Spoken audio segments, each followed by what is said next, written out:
কাঁঠাল মাঠাল সব কিছু পড়ে গেছে গা। এগুলো কাঁঠাল, এক একটা কাঁঠাল এত বড় বড় হয়ে, আর সবগুলা কাঁঠাল পড়ে গেছে গা।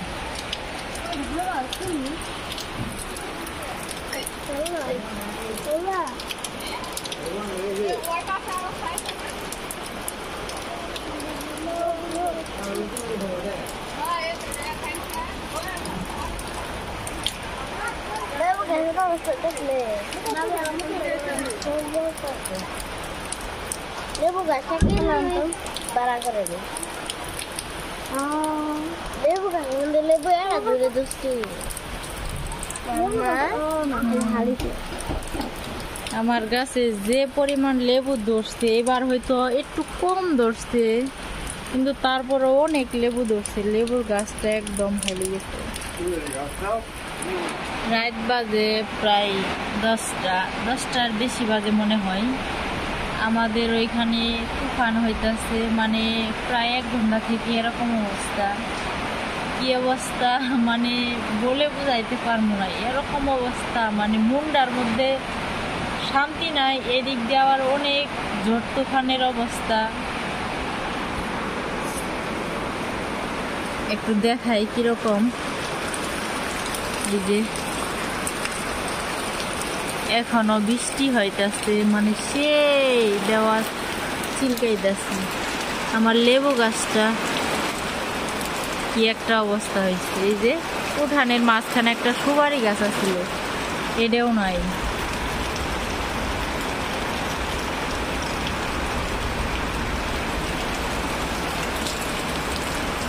আমার শ্বশুরের সুপারি গাছ ছড়াই দিতেছে।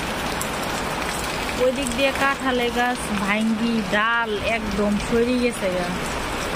যেরকম বাতাস হইল ওরকম দেওয়ার চিলি। আমগর দিকে অবস্থা একদম খারাপ। কোন জায়গায় কিরকম হয়েছে জানি না।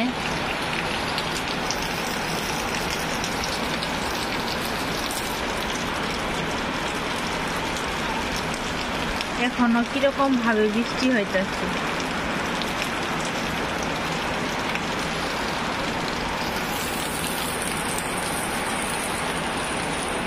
আর এই বাতাসের মধ্যে আমার শ্বশুর আর আমার শাশুড়ি একটু বাহিরে।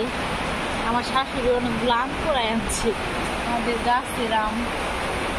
এই যে অনেকগুলো আম পড়ে গেছে গা। আমার ওই ঘরের এই সাইডে পিছনে আমের গাছগুলো আছে, সেইখান থেকে সবগুলো আম পড়ে গেছে।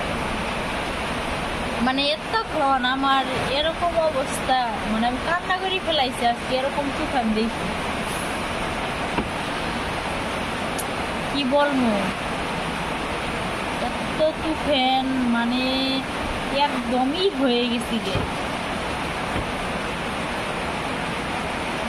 আমার বাচ্চা ঘুমাই আসছিল, তারও আমি ঘুম থেকে উঠায় কোলে নিয়ে বসে আসছি।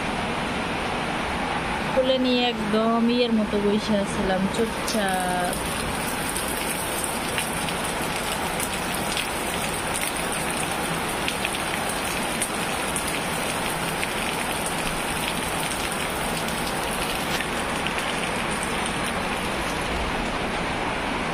আমার শুধু টেনশন হইতাছে একটা জায়গায়। আপনাদের ভাইয়া অনেক দূরে একটা জায়গায় গেছে, যাইতে লাগবে 4 দিন। মানে আমার মনটার মধ্যে এত টেনশন, কি বলবো, বলার মতো কোনো ভাষা নাই। খুব খারাপ লাগতেছে। তার জন্য যে পরিমাণ টেনশন করতেছি, মানে আমি আসলে ভাষায় প্রকাশ করতে পারবো না, এরকম টেনশন করতেছি। আল্লাহ তাআলা যেন তাকে ভালো রাখে, সুস্থ রাখে, সবসময় এই দোয়াটাই করি। মানে কি বলবো, আর বলার মতো কোনো ভাষা নাই। মানে আমার চোখ দিয়ে পানি এসে গেছে।